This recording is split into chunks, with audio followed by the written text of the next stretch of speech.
It's April 16, 1992, and this will be the second underground interview with Al Bielek, coming to you directly from the American Academy of Dissident Sciences. Al, would you summarize for our viewers, very briefly, for these that have not seen your first underground tape, what was the Philadelphia experiment and what was your part in it? Because all of our discussion in this second interview would be about what happened later and about some other projects that basically have not been commented about so far. Okay, very briefly, the Philadelphia experiment was a project undertaken by the Navy during the war years, which had its early and original genesis in 1931 in Chicago, was moved to the Institute of Advanced Studies in 1934 in Princeton, New Jersey. And by 1940, they had a functional test which proved they could produce invisibility on a Navy ship. That was Rainbow 1. They classified it and made it a project called Project Rainbow.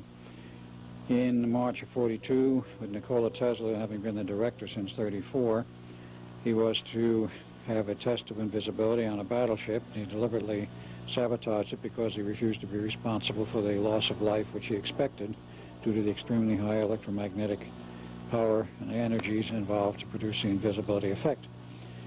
So Von Neumann took over, and in 1943, after a lot of preparation in mid to late 42 and in 43, they held the first test in July 22nd, 43, which was fully successful. The ship became invisible to radar as well as to the sight and to a camera. But they had some personnel problems, not super bad, but nevertheless those on deck were nauseous and ill and had to be removed after the ship returned to dock. The final test was 12 August 1943, and that one was a total disaster. After it disappeared and remained in hyperspace for some 4 hours by linear measured time in 1943, it returned. And there were some crew members missing, others on fire, and all those on deck were crazy, insane, except myself, who had just come back.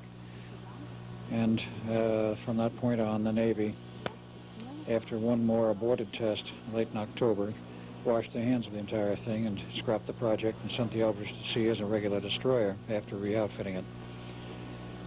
Now, the project was dropped in 43 due to the very bad and disastrous results. And in 47, it was taken up again at the request of the Navy. Dr. Von Neumann was asked to look into it and see if he could find out what really went wrong and if anything could be salvaged. He did find what went wrong, and since he was already working on a computer design from 1946 at the Institute of Advanced Study, he continued his work. The computer designs were completed in 1952. The first model was built.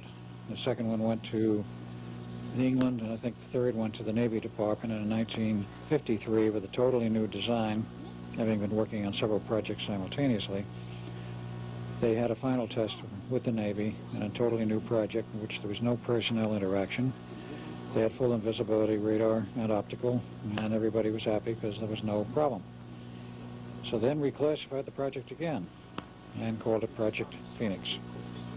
And that name, code name, Project Phoenix, became the genesis and the coverall for a multitude of sins and a multitude of projects which the government shoveled under that umbrella.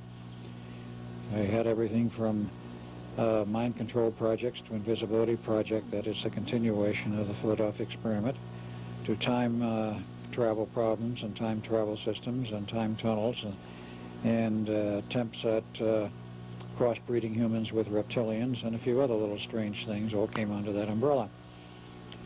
So that is very basically and very quickly what happened with the Philadelphia project. The Philadelphia experiment, as it is called, was a disaster because it locked up with the Phoenix project, which was running through 1977 to 83, but in the last month of its running, the last 12 days in August, from August 1 to August 12, Phoenix project was online continuously without let-up. And on the 12th of August, 1983, the two projects locked up. pulled the Eldridge into hyperspace, where it remained for some 4 hours by standard measured linear time. On deck or on Earth? Yeah, out in hyperspace. It was not on Earth. Yeah. It was in a limbo condition. And Duncan and I were running the equipment on board the Eldridge. When we saw it was totally uncontrollable and out of control and we couldn't shut it off, we jumped overboard and wound up in 1983 at the Phoenix Project. Stayed there about half a day, and we were sent back to the Eldridge to smash the equipment, return the ship to 1943. Well, this was coming out of the fields, the fog, and the equipment was running down because enough was destroyed that nothing would run anymore. As the field started to dissipate, we found, of course, 4 men buried in the steel as we went out on deck again, and a 5th man with his hand in a steel bulkhead, and a lot of other insanity all over the place, everyone running around totally in gibberish, insane. Some of the guys were burning, some were disappearing and reappearing, and it was a total disaster. Duncan took one look at this, jumped overboard, went to 1983, as later record showed, and that was before the fields totally collapsed. He was still able to get back. He didn't want any part of what he saw. The real reason for that, why he deserted ship, so to speak, and went back to the future, no pun intended on the movie, has been a subject of debate now for some 6 years, since we became aware of the interlocking projects, actually from about 88 onward. Why did he return to 83? The best answer I've been able to come up with was the fact that in the period of 1943, between the first and the second test of the Eldridge, then the Chief of Naval Operations, who was Admiral King, issued an order, which I found out about in the last few months, to the effect that if the second test was a failure, nobody was to leave the Eldridge alive. In other words, he proposed to kill everybody. Well, this was interdicted by a higher level order from the highest level in the Navy order, and jumped overboard in a panic, thinking we're all doomed anyway, and looked at me before he jumped overboard like, well, aren't I coming along? I didn't. So it changed, in many respects, history, and definitely changed our personal history. Duncan was reborn later in 1951 in another body, and after he went through many escapades with the military and the Air Force from the time of age 18, which was 1978 onward, 68 onward, he left the Air Force and eventually wound up as part of the Phoenix Project in mid-70s. I became... Again, in his second incarnation. So. In his second incarnation as Duncan, in the same name. The first and the second Duncans were the same name, Alexander Duncan Cameron Jr. Father saw to that. And the second one was named that, according to what he told his 5th wife, who was Duncan's mother, in memory of its son who had died in World War II.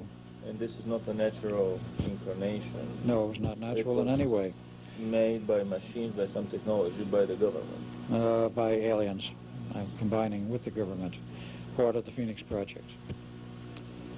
Now, if you want to get into some of the other commentaries, many of the things which have come to light in the last few years have made this entire operation called Project Phoenix and the carry-on of the Philadelphia experiment, also Project Phoenix now, more than a little bit bizarre.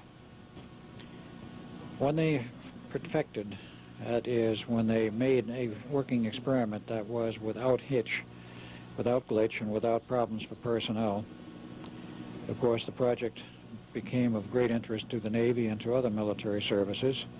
After several generations of revamping, they finally came up with what is today commonly called the stealth technology. Now, the stealth technology basically involves not only... The real stealth technology. Yes, it involves not only special coatings placed on the stealth fighter and the stealth bomber, but also the full invisibility technology, which is on the B-1 bomber, has been for many years, and the B-2. On every Navy fighter aircraft in the fleet, on every fighter aircraft the Israelis have, on a number of other Air Force craft, all of the super carriers, And this technology is now reduced to the portable size where an individual can be made invisible. So it's gone through many generations of revamping and shrinking of the size of the equipment, which says two things. One, solid-state technology has become of age, and you are now able to do in a very small package things that it once took a huge pile of equipment to do. Secondly, they've modified the equipment to some extent so that it is now possible to make it portable and still completely effective. What the principles now are that they're using, I don't know. I don't know if it bears a resemblance to the original procedures or not, but they do have it working. In fact, there's even a famous photo available of President Bush and his Secret Service man out fishing at Kennebunkport, Maine, in the surf. And in between the two of them, there is a fishing pole standing there fishing with nobody hanging onto it, quite invisible hands holding it up. This is rather a famous picture, and it is there. It has been publicized in a couple of newspapers, and merely goes to show that the government has rather good control over this sort of thing. There are other stories, not apocryphal, but real. Yeah, this is the famous picture. Right. Famous picture, and we see the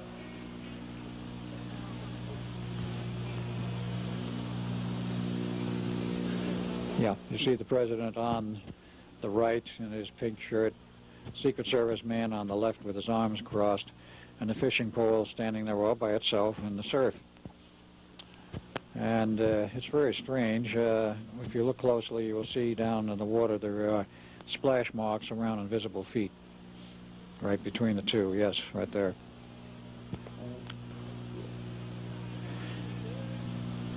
Now the angle seems a little bit off in terms of the way the poles are fishing, but we don't have the full picture of exactly what bay they were in or where this was and exactly where their lines were actually anchored.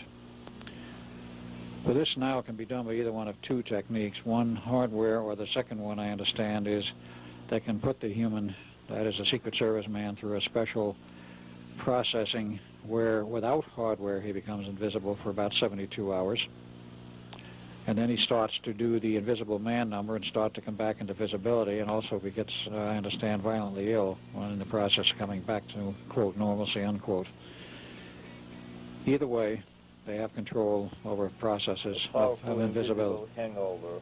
You might have a very powerful invisible hangover, and the hangover is not invisible to the person who has to withstand it. This is only one of the aspects of many things which have occurred.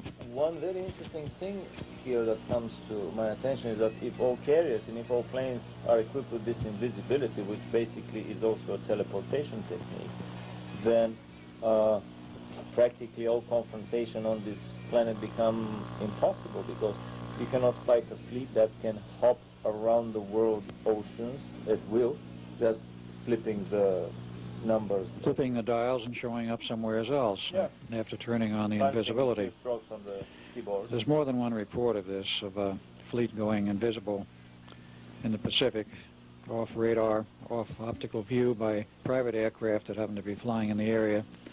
And the fleet shows up a day later, so a couple of thousand miles away, and steaming under completely normal conditions where it doesn't appear like anything has happened, just so they've changed location in the meantime, and they were totally off all radar, were not visible, and could not be tracked in that period of time. They made a quick jump of some type, and were there. How they explain this to the sailors, I don't know. How they explain to the personnel on board the ship that are not in on the equipment, because these big carriers and larger ships, everybody does not know about the equipment, only a handful of personnel, including the skipper, of course. Maybe this film, The Final Countdown, gives an idea of how this is explained. They simply said that it was a whirlwind, a cyclone with some time-changing characteristics that moved the ship back in time to the Pearl Harbor attack. Yes, that film purported to be fictional, and they got away with it, you might say, by showing it as a freak of nature. Well, nature does not engage in those kind of freaks, not so far as we know at any time. My information was that it was a real test. They had the equipment on board. It was the Nimitz, and they were the first ones to be so equipped. And they went back into the past on direct orders to the day before Pearl Harbor with the intent, whoever gave the orders, that the aircraft on the Nimitz would wipe out the invading Japanese fleet before there was an attack and prevent the attack and thereby change history. Well, as it showed in the movie, one of the civilian observers along was arguing with the captain. He says, do you want to play God and change all history? He says, if you do, he says, you don't know how many people will be living who might otherwise have died in the attack, and you can change the whole structure, as it were, of our history and the possible outcome of the war. And nonetheless, in the actual movie, the skipper did not win. He started the attack, but then in the movie, the natural phenomena closed in on him and the attack was canceled. In fact, I understand that the skipper got cold feet and called off the attack and pulled the planes back and then returned the ship to current time. So basically, all these things show that if these things are real, that the whole Cold War has been a very clever Mickey Mouse game between the two superpowers in order to siphon tremendous amount of funding into these black projects. Because technically, both superpowers are armed with these advanced technologies. You cannot literally fight a war, or you can destroy the whole planet. But my important point is, what do you think about the recent revelations from so many places that basically this whole war has been a very clever arrangement between the two superpowers that have been transferring technology behind the scenes? Are you referring to World War II, or after that? Not after. Insofar as World War II is concerned, I would say yes. There was a great deal of covert transfer of technology, not just before, but during the war. Before the war, it was not covert. During the war, it was covert, and then after the war, of course, we seized everything because Nazi Germany surrendered. That is, the Nazi group surrendered Germany. They did not surrender, period. The Nazis never surrendered, which is one of the best-kept secrets of history. They merely moved out of Germany and went to Antarctica and took all their best projects and hardware with them.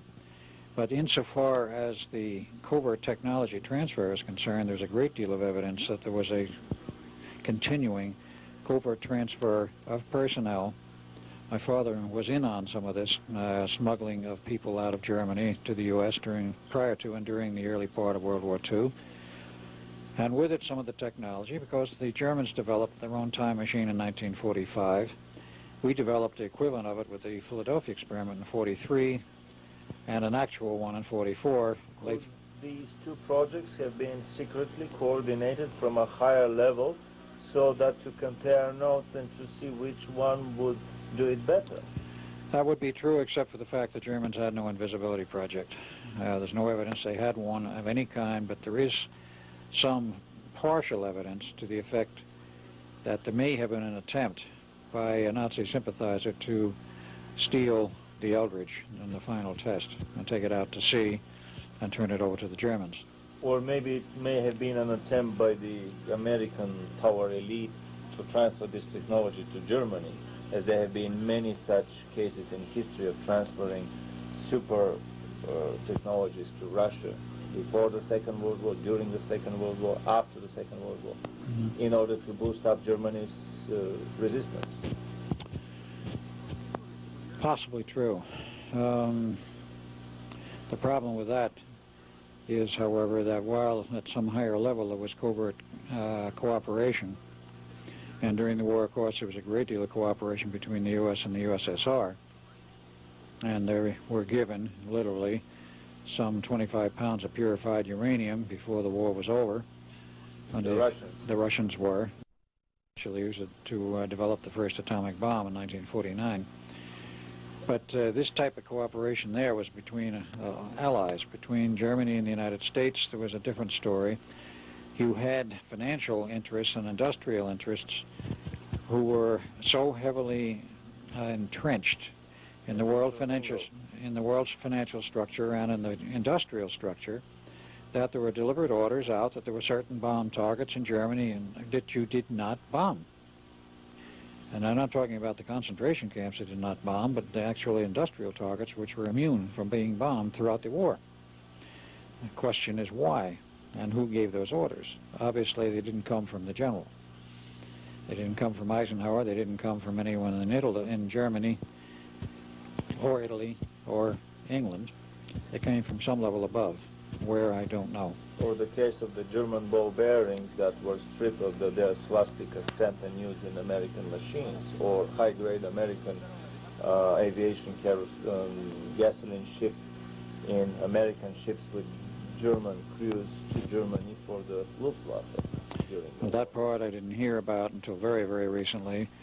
But if that is another example of the type of undercover cooperation due to industrial interests, to keep the war going, then yes, there was definitely covert cooperation at military levels, which the public didn't know about and most of the military didn't know about.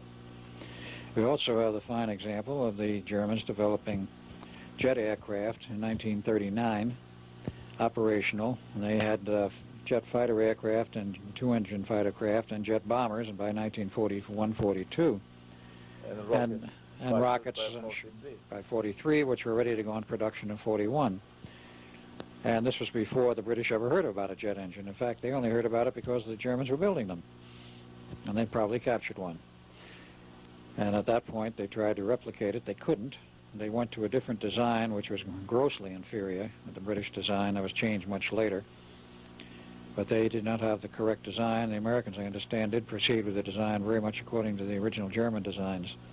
Guess where did they get the drawings? I couldn't imagine. Much of this sort of thing went on. You also had, in terms of some of the more bizarre projects, you had attempts in Germany which were becoming quite successful at mind modification, not strict mind control, but mind modification in terms of indoctrination, which was used by the SS masters to indoctrinate the SS troops in their special rooms where they were being impinged by 27 kilohertz high-frequency energy off of special loudspeaker systems, which hit them in the rear of the head.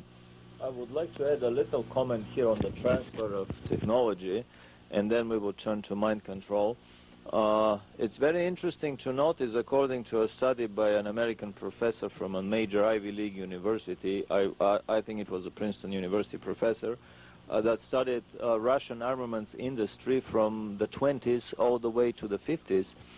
And in his monumental academic work, he, among other things, he noticed that 14 out of the 15 munition plants in Germany at the start of the Second World War in Russia, 14 out of the 15 munition plants in Russia were built by German technology, with German money, expertise, know-how, engineers, and management.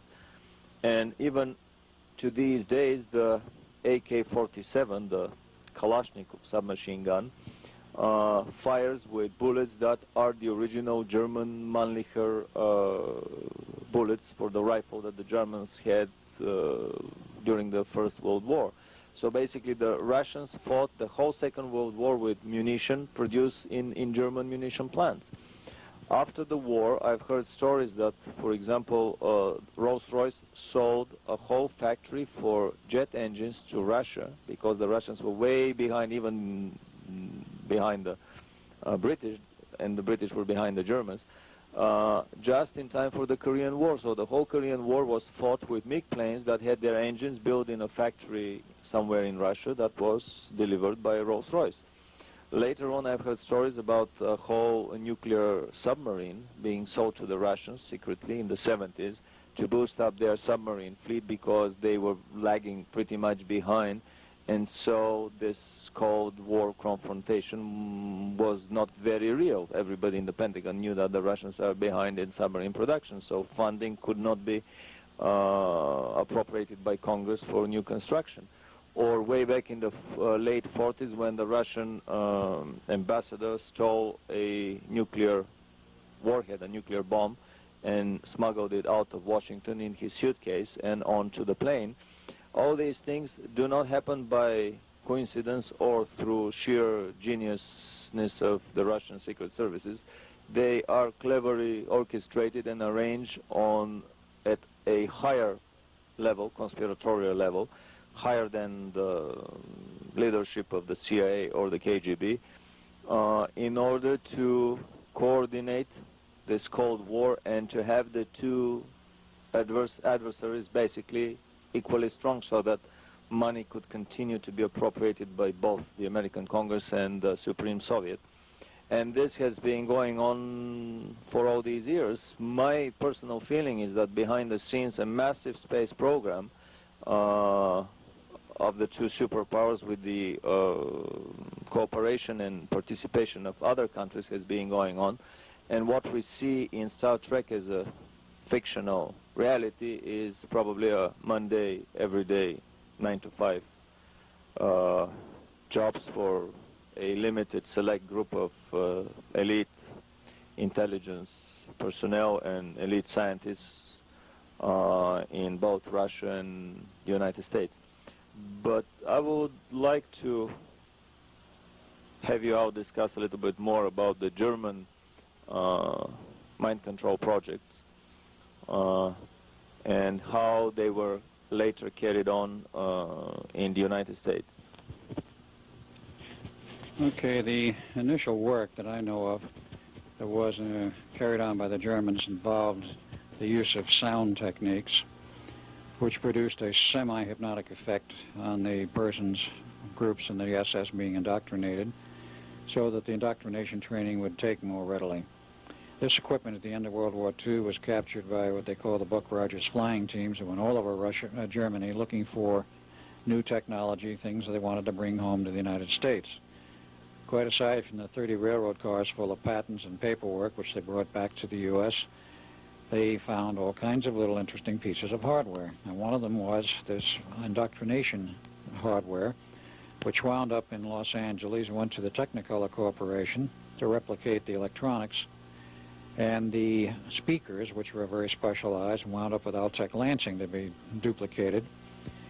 I know this because of a certain friend of mine who was involved in the project at some level at the time. And after they analyzed what had been built and how it worked on the human head, the hardware was replicated, went into production, and nobody knows where it went. But it was used, of course, in the U.S. somewheres. Exactly where is an unknown at this point. The other factors that go on is, of course, the Germans started this. The Japanese also had their own program going using a totally different approach. They were using microwave energy, a special technique working on the head. I do not know how successful they might have been, but the project was taken over by the U.S. at the end of the war and swept totally under the rug with a complete silence. The work continued basically at Brookhaven National Laboratory starting about 1947. And there they had already in place, having been smuggled across the ocean from Germany, a considerable number of refugee German Jewish scientists. And they were part of the mind control projects and certain other projects. They went to work at Brookhaven, Brookhaven being a national laboratory, to work on the continuation of mind control techniques. Since Brookhaven is a national laboratory, it is funded by tax money, federal funds. They therefore have to make a report every month as to what they're doing, all the projects underway, and a general report of progress, lack thereof, or whatever. And this went on for some 20 years. And then after approximately 20 years, or close to that, somebody in Congress decides to start reading these reports. Instead of just stuffing them in some cubbyhole, they started reading them. They found out about mind control. At that point, somebody in Congress blew their lid, said, what, mind control? If they're building this sort of stuff, they might use it on us. Cancel the project. The project was canceled, and the scientists were thrown out of Brookhaven, and they were looking, of course, for a new home to continue their research. And they found it not far from Brookhaven, which was in the eastern half of Long Island. Further east, to a location called Montauk area, and there was a military base called Fort Hero, which was operational.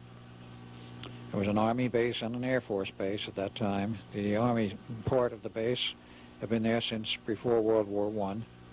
The Navy was there with submarine pens since before World War I. But the Air Force moved in the early 60s with some specialized radar systems they were testing long range over the ocean, and eventually the SAGE system was moved in there about 1963, and that was decommissioned about 68, 69 because they went to the DEW Line project in Canada, still longer range and further north, and all of the SAGE systems around the U.S. were dropped. In that interim, the base was abandoned, was held as surplus property by the General Services Administration, and this group who was already there stayed. The Mine Control Group. The Mine Control Group. And they continue their projects. Now, other projects under the Phoenix Project, and I cannot say I know all of those which have been put under that little umbrella. Phase 1 was mine control, and that was moved to Montauk. That is to that location at the abandoned base. Would you comment a little bit on the other German inroads into mine control, namely the usage of cocaine, the regular usage of cocaine by their officers and engineers? Well, there you get into a very touchy subject, because in the United States today, cocaine is considered a controlled substance and a drug which will do you harm. I know a British scientist who came over to the U.S. prior to or just slightly after World War II, and when he was going through school, he regularly used cocaine. He said everybody in England did. Nobody had any bad effects from it. Nobody considered it a drug, and nobody considered it harmful. It is, after all, a derivative of cocoa, the cocoa leaf.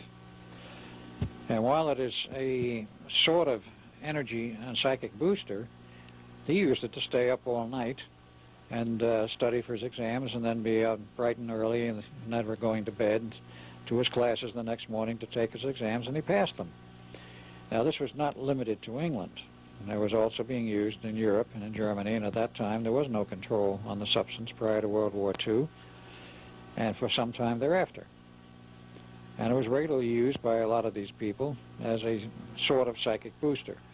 Now, here you get into a very delicate matter in terms of the medical interpretation of what cocaine, not talking about other drugs, other hardcore drugs, but cocaine itself, as to whether or not it is habit-forming or not. I understand generally considered as not habit-forming in the use or misuse by young people under the age of 21. It can lead to the use of other harder, more dangerous drugs, but of itself might not be considered so dangerous. None of the reports by the LaGuardia Commission in the 30s in New York indicated there was any problem from marijuana or from some of these other drugs, and they were then, at that point, wide open in usage. There was no control on them in the 30s, in the U.S. or elsewhere, to my knowledge. The controls on these were only established after World War II and would not come down as a tight, hard control with the controlled substance laws we now have until 1965. It was that late. And that, of course, included LSD and many of the other mind-bending drugs, but cocaine was not in that category. These people use it regularly as an energy booster and to sharpen their wits, their mentality. And probably meditation and tapping into higher database. Possibly meditation. Definitely some of these compounds, particularly peyote, as one example, and LSD is a synthetic, but peyote was a natural derivative from the peyote mushroom, was definitely used and still is used by the American Indians as a part of their rites, but it has been used by many people experimentally in the past as a means for expanding the human consciousness and looking into other areas beyond the normal physical reality. The government couldn't have this for one simple reason. They were interfering with the CIA's MK-Ultra program and certain other programs the CIA was involved with, which involved mind manipulation. And if you get somebody with an expanded mind, with more awareness and more understanding, they will be able to see through these other programs. But if you cut off the means, somebody patched your memory. Right, if you cut off the use of these materials, or their availability, then you're not going to be able to take a better look around you. You might not be able to find out that your mind has been tampered with on one of the government projects, which were rampant in the U.S. and Canada. In Canada, from the CIA, from the late 40s onward. And it's basically the chemical drug aspects from the early to mid-50s. and MK Ultra was only one program. There were many others.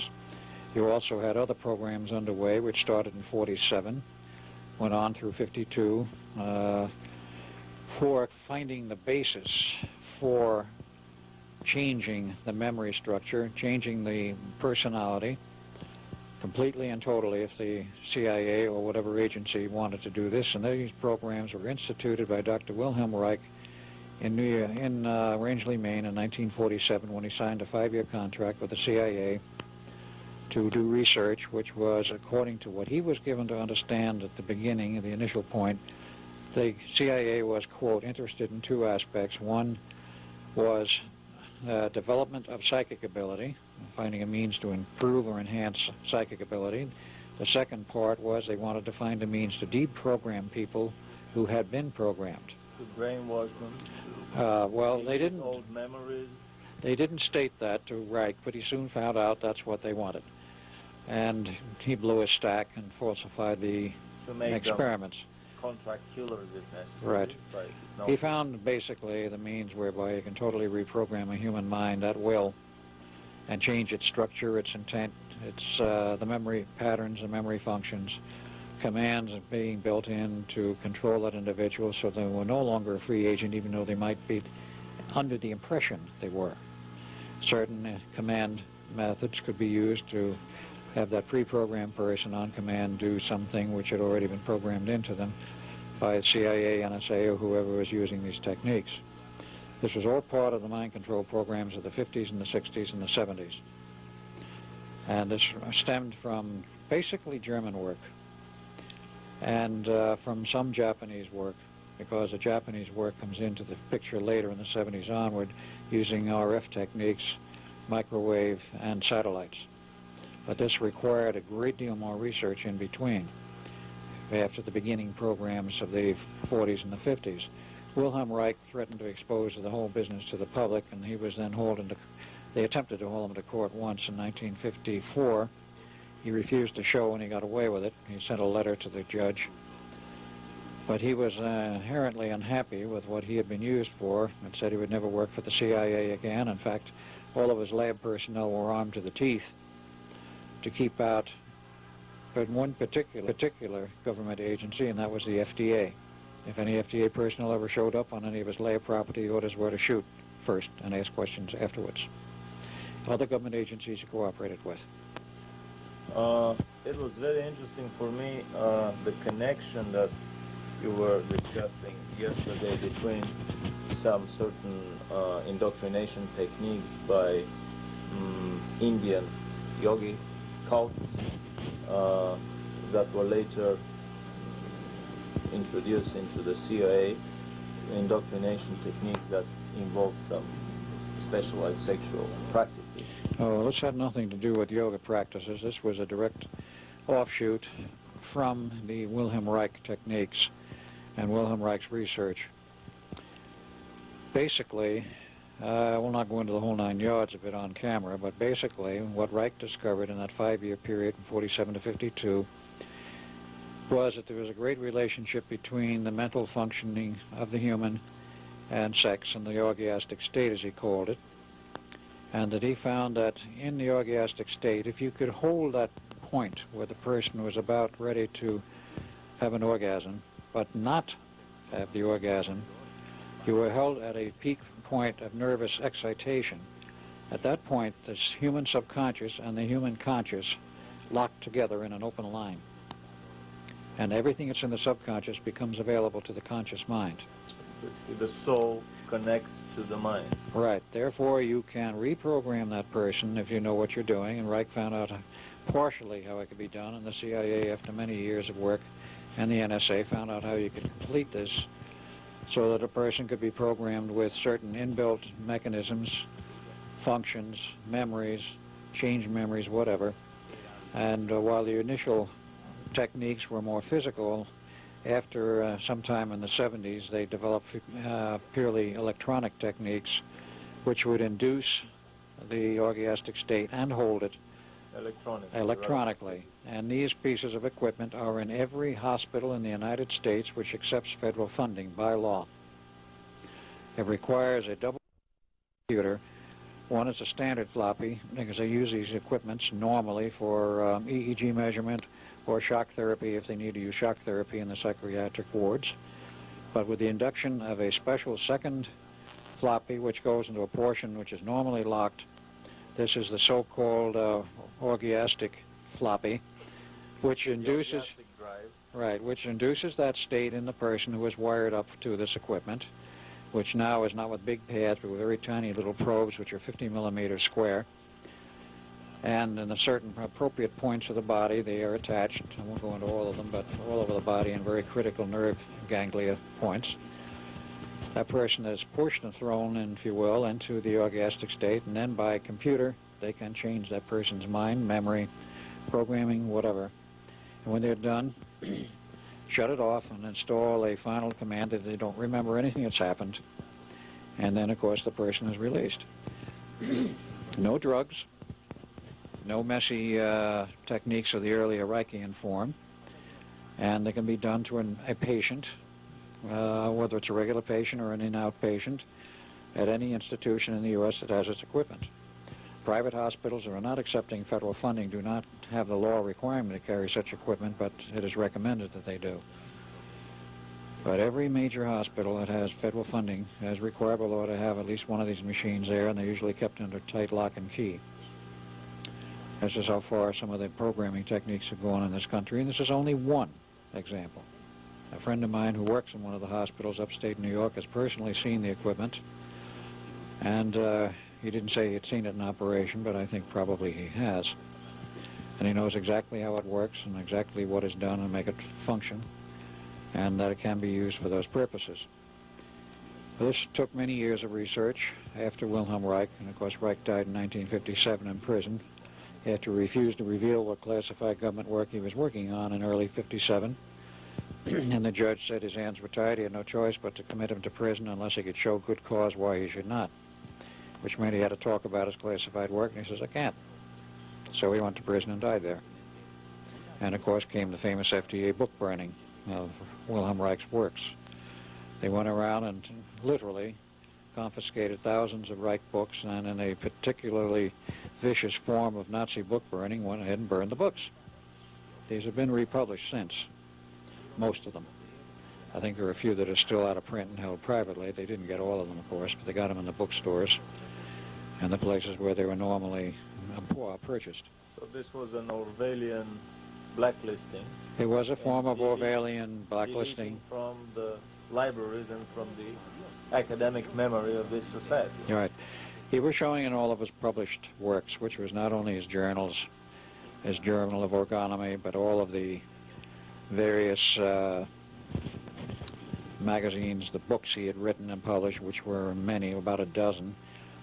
He was showing the function of orgone energy, not only in terms of the human body, but in terms of the atmosphere, weather control, smog, the relationships of smog and smoggy conditions in the Earth's atmosphere, how it was related to the loss of orgone energy in the atmosphere, and so forth. Preston's tape is about secret weather control, yes, relation by orgone energy. That's very true. Balloon sons. Or radiosondes, as they call them. Yeah. And these radiosondes, believe it or not, were designed initially and built in breadboard form by Wilhelm Reich in his laboratory in Rangeley, Maine, and they were shipped down to that neat little laboratory in Long Island called Brookhaven, and there they were beaten into a production form, found out how they could produce them by the thousand fairly inexpensively, and they did. You know, Preston bought up nearly the entire stock in the United States, surplus, because they were banned after a certain point of time from being used. And the government didn't want the secret out that they were modifying the weather, not measuring it, because ground receiving stations were not built. All they built was the transmitter. So what do you do with the transmitter if you have no receiver? Well, you're doing something else.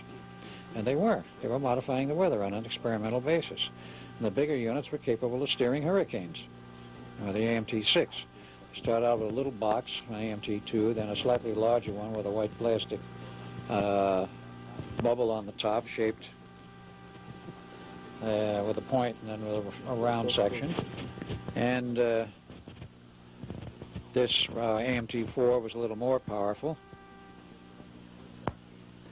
And you used that as a more advanced form of weather control. This is one of the earlier models. And this was the earliest model, the AMT-2, which comprised of this white portion. It had the same antenna in it. It was run by a battery pack. And the rest of it was a different kind of a box structure, which contained some elements, namely three sensing elements. One was barometric pressure. The other was a special strip which actually sensed the amount of orgone energy in the atmosphere and converted it to an electrical signal. The other one sensed the amount of Dor energy, which is considered disintegrant orgone energy in the atmosphere, sensed that and gave it an electrical equivalent, and then went through a special modulator chopper system, and it was fed out in the transmitter, that small unit being one of the first ones, rather low power, which would then modify the weather experimentally in a limited area. They went from smaller to bigger boxes, and finally to the big AMT-6, which in its final form, which you can hardly find anymore, was in a cylindrical tube. It stood about this high off the floor, about that diameter, and had a huge antenna that stuck out at the bottom about that long. And the antenna was deployed after it was in flight, so to speak. The large ones were taken up in a plane and dropped off a parachute. The smaller units went up in a balloon. So basically this is a manipulation of the micro and of the macro, from the mind to the weather. Yes. But to summarize here, so basically the Germans developed mind control through chemotherapy and hypnosis. Correct. And they used very heavily scopolamine and other chemicals, but scopolamine was their principal weapon for hypnosis and mind bending, if you will. And it was used very effectively and with hypnosis to change your mind and do a programming under chemical means.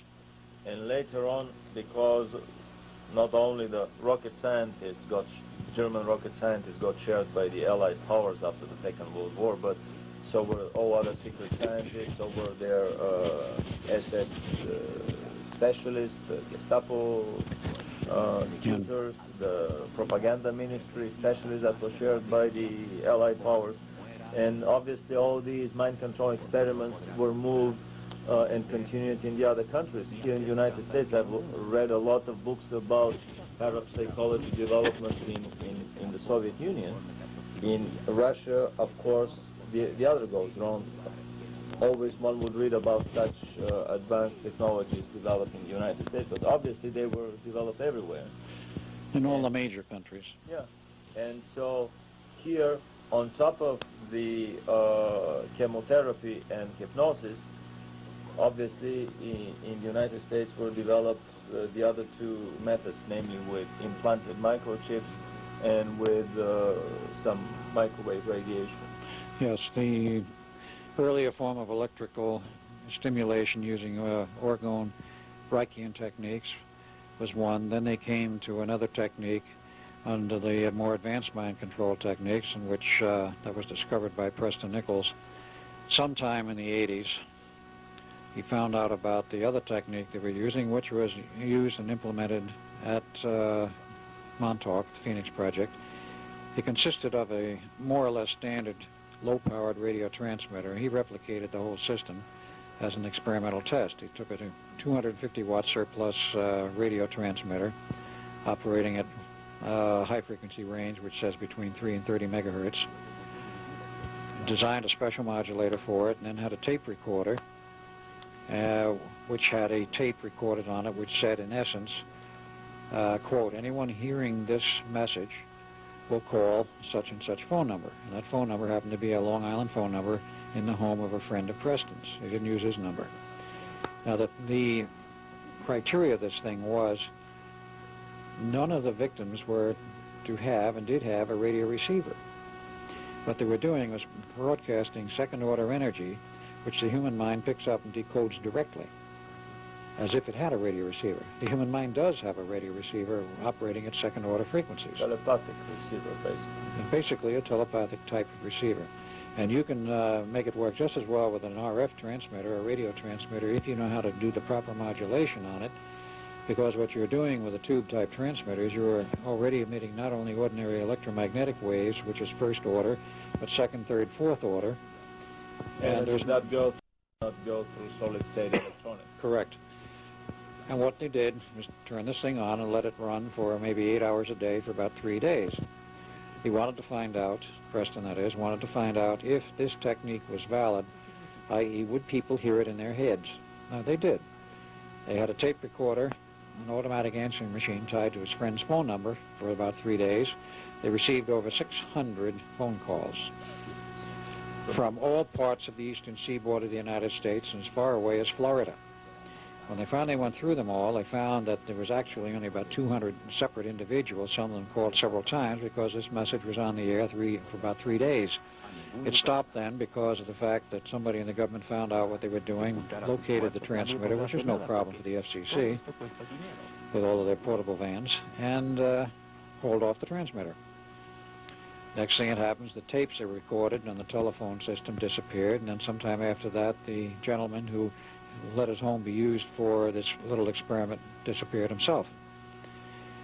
But he proved the point. You can program a person, condition them in such a manner that from a specialized radio transmitter, they can receive a signal directly without having to carry a little box around in their pocket. The only box they need is their working brain up here, as you'll pick up the signal and decode it.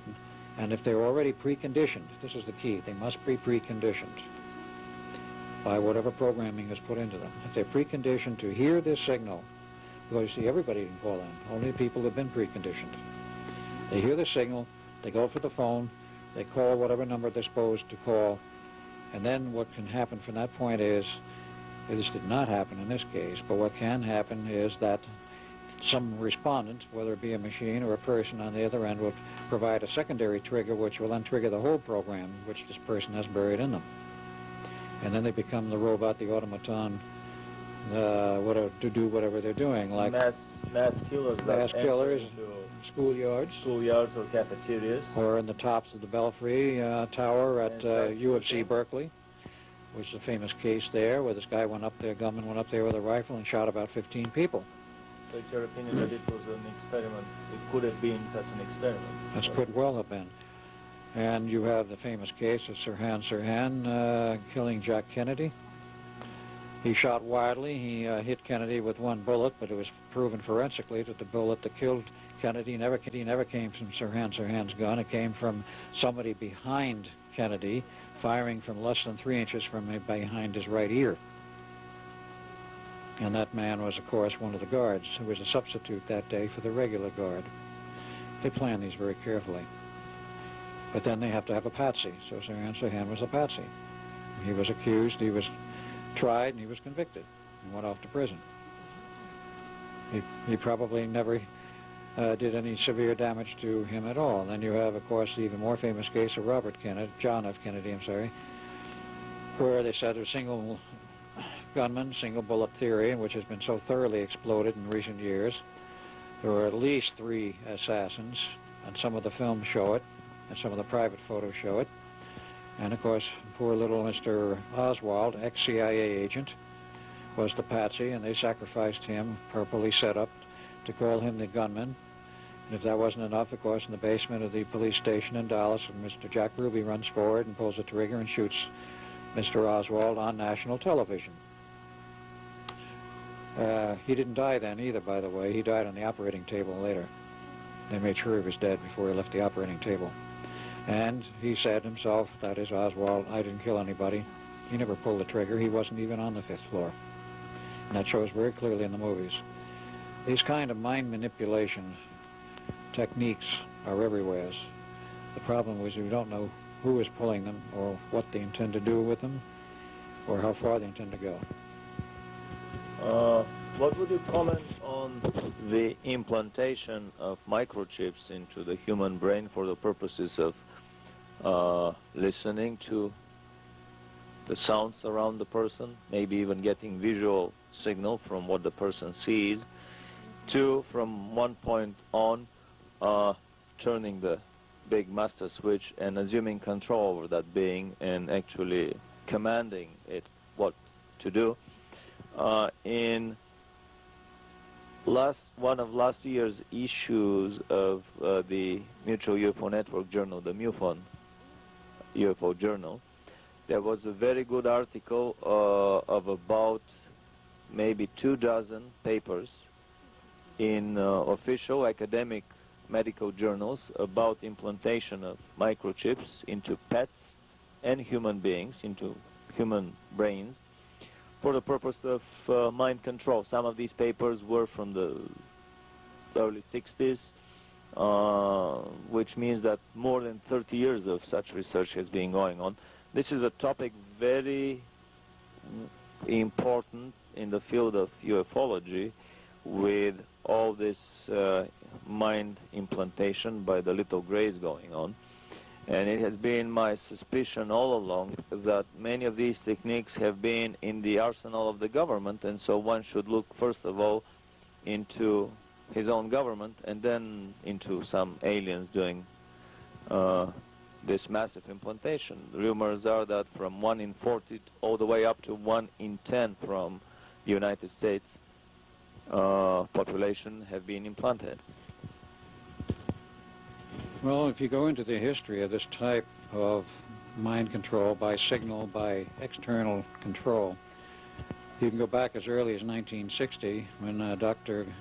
Delgado was experimenting with implanted chips in the heads of bulls, and he proved in the ring in Spain, I think Barcelona, that a charging bull could be stopped in its tracks by flipping a switch on a little electronic control box on the radio transmitter, which affected this chip buried in the bull's head. Similar like a radio-controlled model. Similar to a radio-controlled model, except he was doing a very simple signal transmission, which caused the bull to turn aside, and it was set up in some manner, which made a very effective control of the bull. He lost his anger, or he was just directed to turn aside. That was publicly demonstrated. Now, that was only the beginning. Nobody has been able to find out exactly what Delgado did since then, but of course you have the spectacle of the CIA continuing, and as microchips were produced, you have had implants which have been found in people's heads by the proper high-definition radar, not radar, but X-ray systems, and also the MRW systems, or MNR. They can also find these chips. But you have more than one class. The initial class was probably developed by our government, possibly in conjunction with alien technology and possibly strictly on our own. But then you have certain documentary films which the Japanese have produced showing after interview of people and putting them through CAT scans, they can show implanted devices directly in the brain.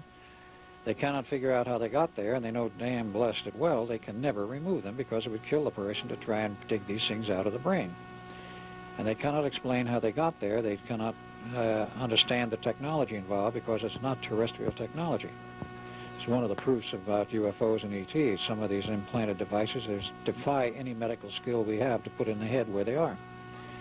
Maybe they were beamed inside, beamed down. It's hard to say how it was. It's hard to say how it might have been done. But they're there. They're easily visible in a layer-by-layer CAT scan as to what part of the brains are in, and very often they find two of them, one on the left lobe, one on the right lobe. Now, what effect they have is unknown, because it's not been detected in some of these cases that the individuals had particularly erratic behavior. But the technology is there, the technique is there, and where the line ends between U.S. government hardware and control and alien technology and control is very hard to say. But this is... They all work. The evidence is they're working together. They're working together. One for the other. Exactly. Going to the Phoenix project, one of the aspects there, of course, was mentioned the radio device, radio transmitter for human people, brains properly set up, would pick up the signal and respond. You have other types of technology which have been developed as a result of the continuing work at Phoenix, at Montauk, elsewhere, because you must also know that there were 25 stations. Every SAGE station was converted essentially to a Montauk-type operation, though they didn't all stay online. Eventually only about 3 left. And how many other projects buried elsewhere were going on, we don't really know. We know of 2. ITT Corporation, who was the contractor for all of the hardware for Montauk, that is for the Phoenix project, at Montauk. Also had some ongoing side projects. Brentwood, Long Island, existed for many years, actually since sometime after the turn of the century, an overseas communication system known as McKay Radio Overseas Communications. About 1966, the system was bought out by ITT. It was a Tesla, no noise communication? No, those were standard, ordinary communication using regular transmitters. Only they had a bank of about 52 transmitters there for different frequencies. They were set up for continuing overseas communication, which was voice, which was teletype, which was fax, and everything imaginable, both black and white and color fax. The transmitter site was at Brentwood, and after it was shut down, which was in the fall of '86, when I was found, they had been experimenting on other projects on the side, and some of the transmitters had some non-standard equipment in them. We found other non-standard equipment around, and we finally located the chief engineer of the site, who admitted that there were major changes in the installation, which he had no understanding of what they were for. They had the regular traffic, and they had direct tie-in links to ITT laboratories at Nutley, New Jersey, through dedicated phone lines direct to that site for inputs that he had no idea what they were.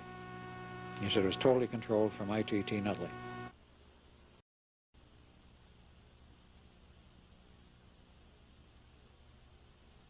Now, they had a parallel project going on with certain other aspects, which the transmitter site had to have a receiving site. Now, the receiving site was not in the same location. They moved it about 30 miles away to Southampton, Long Island, and there they had the gigantic receiver site, which is still essentially there. The transmitter site was demolished and converted into a industrial park, which is all you see now as an industrial park from about '87 onward. But in that site, some strange things went on, and the story of how the project came down is even stranger. Might be worth noting. We had to track back, and Preston Nichols was very heavy in this because he's a radio amateur, and he's in the radio amateur clubs. And he had been by that place many times, and one October night, with he, Duncan, and myself in his van, headed up to the place. He wanted to show me this vast transmitter site. He says, I don't think we can get on in there, but it's there. Well, the gates were wide open. The guards were gone. The power was off. So we drove in and drove around and wandered all through the place. And they had not yet started demolishing the main transmitter building. They had demolished some of the smaller buildings peripherally, which may have had some manufacturing facilities. We're not sure. But we went through that, saw all of the transmitters, and there were some very strange charges left on them. Eventually, of course, the amateurs were invited in to strip the place, take anything they wanted, because it would save the contractor the trouble of removing it. So the amateurs had a field day. They took down 5 towers, 120 feet high with the rotating antennas. They saved the antennas. They took everything you can imagine. And when they were done, they still had literally tens of tons of hardware to scrap. The transmitters eventually were bulldozed, what was left of them. But we couldn't understand why this place shut down, because it was a functioning overseas communication system. Well, finally, the story filtered through from ITT Corporation's headquarters at Maiden Lane, New York, about a very strange occurrence in one night in September, actually a Saturday. ITT had planned to shut this facility down on a permanent basis because they really had a little more use for it. And that particular morning on a Saturday, they gave instructions by phone to the station master that this was to be the last day of transmission. There would be some traffic that would come through, and they would have shut down and secure the transmitter on a permanent basis. So he received his orders, and throughout the rest of the day and far into the night, the transmitter remained on, and it was receiving traffic, and nobody at the Nutley end or New York could figure out what was going on. They had orders to shut down the station, and it was not shut down. It was accepting traffic and transmitting. So they sent somebody out from New York to investigate, and he arrived that night and started to go on base and took one look and said, I ain't going on this place. The transmitter building, with all of the transmitters, which was quite a large structure, was glowing with a blue glow over it. Something which was totally abnormal. He wouldn't walk on the base. The whole, it was surrounded with gates and fences and all of this. He wouldn't go on the base at all, and he went to a telephone and called Nutley and said, there's something very strange going on here. I refuse to set foot on base because of this very weird blue glow, and it just doesn't seem normal at all. And attempts from Nutley to contact any of the personnel on the base in the latter part of the afternoon and the early evening were futile. They got no answers on the phone. So they said, okay, don't go on base. We'll come by with the crew in the morning and we'll shut down the power from the substation outside the operating area, which they did. And then they went on base. Nothing wrong, everything appearing perfectly normal. All the equipment was there. 12 people on that base earlier in the day had vanished completely, were never found. Not a trace. They finally had to tell the families that these people had disappeared. How they handled it, I don't know. But about 3 days later, they fired up the equipment to see if there's anything wrong with it. They found nothing wrong with it, whatever. Everything, piece of equipment on that base operated properly, but nobody was there. So ITT shut it down and did a little head scratching and finally says, okay, we don't have anything more to do with this place, get rid of it. So that was when the order came to sell it. They found somebody who was a developer of industrial properties, and they bought it lock, stock, and barrel for $5 million cash. They finally found out how much they paid for it. And ITT told him, you get everything. He says, we don't want all this transmitting gear. He says, you got it all. We don't want it. It's your problem. So that's when came the famous offer to the radio amateurs to come in and have at it and take anything they wanted. And they did for 2 weeks or 3 weeks. And then, of course, eventually everything was torn up and the transmitters were destroyed, the buildings were leveled. I was there when they were doing it. And the underground facilities, and there were some extensive underground rooms, they were so strong that they supported the bulldozers without bending at all. What they did with that, I don't know. But they eventually cleared everything, and it's now a large industrial site, and there's no trace of the old transmitter towers, the buildings, or the site. But that story was weird in that whatever was going on at that station, apparently the station or something connected with it wasn't about to be shut down. So into the blue went about 12 people. Somewhat reminiscent of what happened at Montauk not too long before, except there was a different phenomena.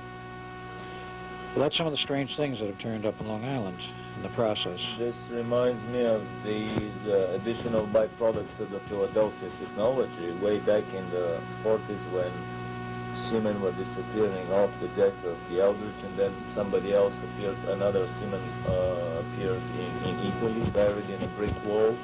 Then that barroom fight with crewmen that came out of nowhere.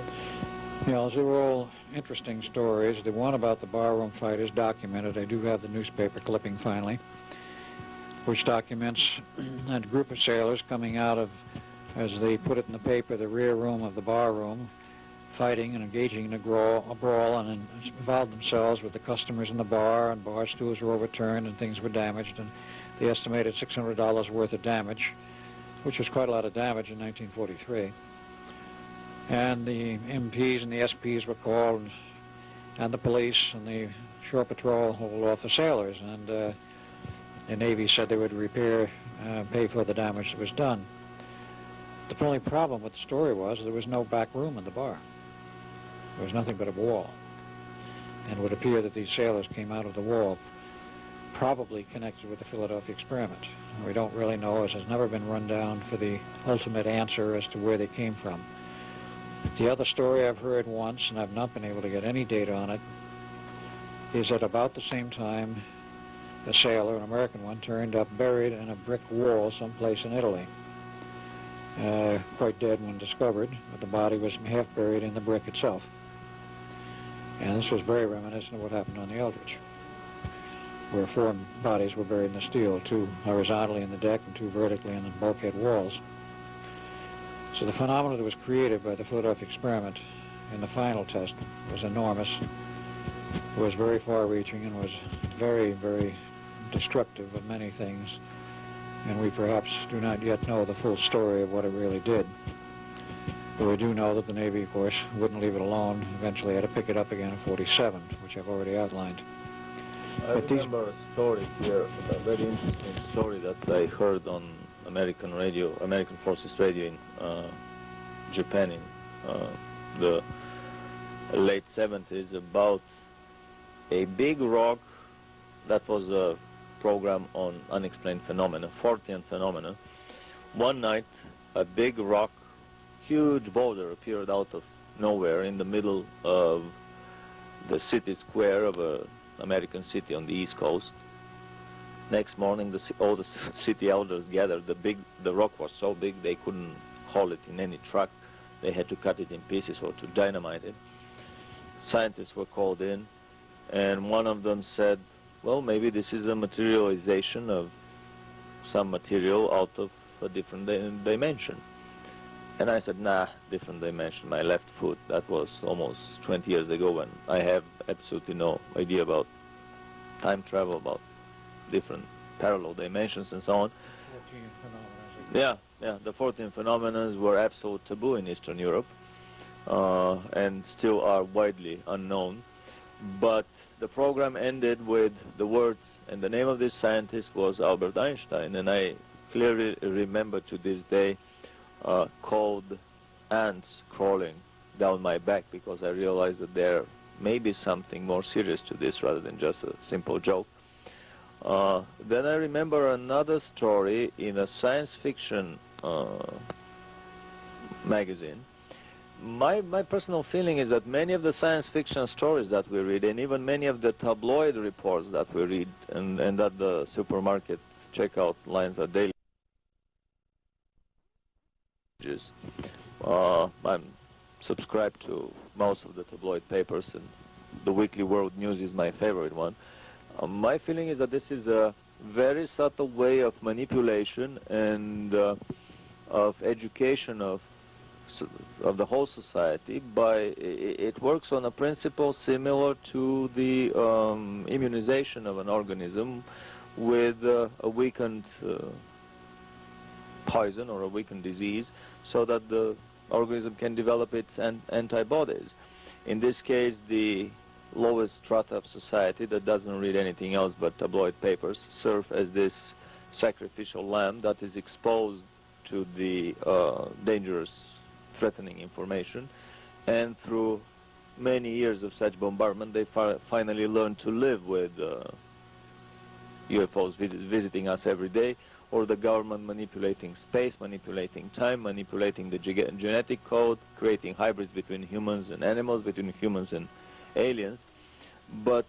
And in many ways, the science fiction literature has been serving the same purpose. There are so many stories that are written after a carefully orchestrated or designer leak, as I call them sometimes, happens, and some intelligence official contacts his friend, who happens to be a writer, and a nice best-selling story or short story or novel appears on the book, on the market after some time. So in this science fiction story, two British constables discovered one night a talking head that was appearing, protruding out of the pavement and smiling and talking to them. And little by little, more and more human parts and whole and half bodies and whole bodies appeared out of the pavement, out of bricks, out of walls, out of ceilings, out of everywhere. So this is a very interesting attempt to acquaint the public with the possibility that it is possible to walk through walls, that it is not that difficult and dangerous. And obviously these are signs that secret programs have been going on behind the scenes. For me, every story that I read in the tabloid papers is an indication that some research of that type is going on somewhere behind the scenes, and somebody is interested in educating the whole society, so that 20 or 50 years later, when this research would be put out in the open, in public, in the academia, there wouldn't be a massive panic or suicides. What other byproducts, I mean negative byproducts of the Philadelphia experiment would you comment upon? Or maybe some of these first nuclear tests that we were talking today that had some very interesting starry effects? Well, we can go into the nuclear test program, but first I would point out The phenomena which has been discussed and described is certainly not new to this century. Charles Fort, who was an ordinary newspaper reporter a century and a half ago in England, would start investigating some of these strange occurrences and reports he heard, and of course, like most other people at the time, was very skeptical, but started clipping these newspaper files, and he wound up with some 50 or 100 shoeboxes full of clippings, which wound up being eventually the property of the Fortean Society. He wrote a series of books, Land of the Damned, and a few others, in which he concluded that basically we might be the property of somebody else. But he documented so many of these strange occurrences, like frogs falling out of the heaven, fish falling out of the heavens on the ground, and other strange falls, even parts of bathrooms, of sinks and what have you, angel hair, animals, just coming out of nowhere. There has to be an explanation, but none could be found at that time, and the scientists, of course, ignored it. These things have been going on through quite a period of time, and they're not new to us. But this sort of thing continues, and we have these barroom brawls, which may have been induced by hardware that we controlled. Who knows what caused these other phenomena 100 years ago? When we came on to the era of the nuclear energy, where we dropped the bombs in Japan, we had atomic tests in the Pacific in 1946 and 52, with Edward Teller having created it, and they were ready to test the first hydrogen bomb. And in 1954, they tested a second one. And what I remember, if my dates are correct, there was a second test they had an enormous problem with. They decided they wanted a 3-mile-long tunnel to instrument the rate of propagation of the explosion. And it was very carefully instrumented with very precise equipment, because EG&G instruments all of these tests, has from the year one, and still is to this day. No one else will or can, because they control all the patents. But in any case, all of this very nice equipment was built, and measurement equipment, and time zero markers, and so forth, and high-speed cameras. So they detonated the device, and as the photos from Life magazine showed, and some of the movie films they showed, a mushroom started to form at the island where the device was in a building, and then all of a sudden it was full-blown, full-size, and covered more than the island. The measurements down the tunnels they expected would take about 18 microseconds for propagation if c is the maximum speed of travel of light or anything in this universe, according to Einstein's theory. Well, the bomb went off, and it was t equals 0 everywhere, as there was no propagation rate. It was instantaneous to the end of the 3-mile tunnels while they lasted. And this threw all of the physicists into a tizzy. They literally threw out the physics books and says, well, we're back to square one, we start over. And none of the physics we know works or means anything anymore. And of course, one of the other aspects was life somehow got a hold of the photos. And as the huge, not mushroom cloud, but hemispherical glowing sphere of light with strange patterns in it started to rise and thin, the aerial cameras which are photographing this whole thing caught some very strange phenomena. You could see from the camera and from the pictures which were published by Life that you were looking through the fireball into what was apparently another universe. They were seeing stars. I never forgot that when I saw that in a published issue of Life, and I found out later from channels Life was almost put out of business over that. They were very severely reprimanded for, however, they didn't even know how they got a hold of the photos, but they did, and they published, which I think the public has a right to know, but the military didn't feel the same way about it, particularly the AEC. Who cares about the public? Right, who cares about the public seems to be the attitude. They never detonated another hydrogen bomb. A simple reason. This was the last one? 54 was the last one. They scheduled one for 56, but it was never detonated. They canceled it because it was to be an underwater test, and they decided, in view of what happened with the 54 test, where not only did they lose the 3-mile tunnels, but the entire island was vaporized, and it went down and burning and boiling down to bedrock, and it was burning and boiling at bedrock for 3 days afterwards, till the ocean water finally damped it out. So basically they started kind of a chain reaction. They started a chain reaction in the rock, which certain scientists had so warned. And others said, oh, poo-poo, this can't possibly happen. And those who poo-pooed it, of course, were those who ran the tests, and they were performed, and they found out it can happen. And they were afraid that the second explosion may ignite the very water of the oceans and explode the planet. They were afraid of this for the simple reason that H2O is the most common substance on Earth, the most common compound, and it's everywhere. And if somehow they were managed to start a chain reaction in the water itself, it would go through the entire oceans everywhere, and that would be essentially the end of the Earth. They did not, fortunately, set off such a reaction. Whether it's damped by minerals or whatever else, I don't know, but they were fortunate in that that did not happen. So all further tests were abandoned. Then, of course, the Russians start their H-bomb tests. And because the Americans didn't give them the data, they had to repeat everything again. Exactly. So they had their one and only test, which I believe was about 1959. And they expected, according to the reports which came even from Khrushchev later, about a 30 megaton yield. They got a little bit more, something they would never admit how much, but it was in excess of 100 megatons. And the Russians said they would never set off another hydrogen bomb again, because it was totally out of control, so far as they were concerned. Their mathematical models, their predictions, their so-called nuclear theory was a pile of garbage. They don't really know personally a nuclear physicist. He's published 125 papers and used to teach at UC Berkeley, who said the same thing. He says the nuclear scientists have no idea what's going on. They don't know what's going on with nuclear processes, period. And this from a nuclear physicist. This is the famous explosion on an island in the sea north of Siberia, in basically the northern ocean. That was so powerful that it broke the needles on the seismographs, not only in Russia but in many other countries. The earthquake created, but it was so powerful.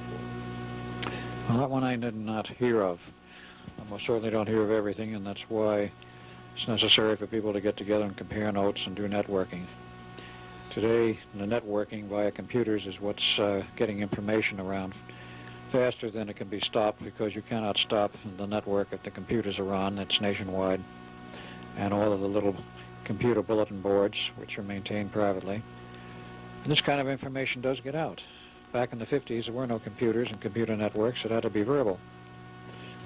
Talking about nuclear bombs, I was very interested when you mentioned that there are persistent rumors and even comments by some major physicists, Oppenheimer included, that the two devices that were exploded over Japan were actually of German origin, of German production. This was alluded to by a German who was writing or connected with the book that was published in Toronto, Canada, outlining the history of the UFO development in Germany, and also making some passing reference to the nuclear program which Germany had ongoing during World War II. And it was known, it was found out after the war was over, it was known that the Germans had developed and had built a number of atomic bombs which were in their arsenal and apparently never used. And they were working on a super bomb of a totally unknown design, which they were going to plan to use on New York or London, probably London or New York, whichever they chose to wipe out first, which, according to the reports, a single bomb about the size of a pineapple was sufficient to wipe out the entire city, which is to say it was more powerful than the hydrogen bombs which were yet to be invented. But this could easily be an anti-matter bomb. Very possibly. That's about the only thing that would do it. The German technology was so far advanced beyond ours, it's unbelievable, and it's unbelievable that they lost the war, but they did. And perhaps better for all of us that that did happen. But their technology was very advanced, and they were into these areas. Now, the reports were that, and this was allegedly admitted by Oppenheimer after the war was over, that the two bombs we dropped in Japan at Hiroshima and Nagasaki we did not build. Because we had an extreme shortage of plutonium. There was not enough plutonium to cover the head of a pin in May of 1945, and which was when Germany surrendered. It was May 45? Yes. May 9th of May 45. And by the time we came around to dropping the bomb in 46, there was a lot of time in between. No, actually 45, August 45. It's August 45, okay. There was a few months in between, and it was in that interim period that we suddenly were able to develop a bomb which was dropped, or actually not dropped, but tested at Trinity, New Mexico, allegedly the first nuclear device we had built. And within a few weeks after that, we dropped 2 bombs on Japan. The question is quite well asked. If we were so short of nuclear materials, they had enough uranium-235 to build bombs, but those were the huge devices like Fat Man, or Fat Boy as they called it, which required a gun barrel to bring the 2 charges of parts together. A howitzer barrel. A howitzer-type barrel, especially made by the Navy. And it was not a particularly high-yield device. It was rather sloppy, but at least it proved the principle. The question is, did we carry something like that over Japan, or did they drop one of those, and it was later claimed the Nagasaki bomb was actually a plutonium bomb? I can't prove it at this point.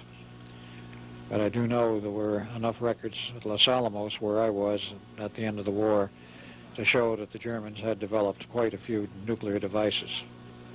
And that was not unknown up there at that time. What is your explanation of why Hitler didn't use these devices at the end of the war? I would say there is no good explanation unless you were to totally modify your view of what Hitler's real character was, his real nature of the person. He has been painted, of course, by many news media, continuing to this day, of course, as being a monster, a person without any feeling or heart. He was out to conquer the world. All of the records today show he was not out to conquer the world, and there's the actual military aspects of the weapons development in Germany were very peculiar. They would not release a weapon into general use in the German military until they had already produced a countermeasures weapon. There was no countermeasures of any type to an atomic bomb. Not at least they were known at that time or now. That is, after the bomb is triggered and set off, there is no countermeasures. The only countermeasure is that you don't set it off.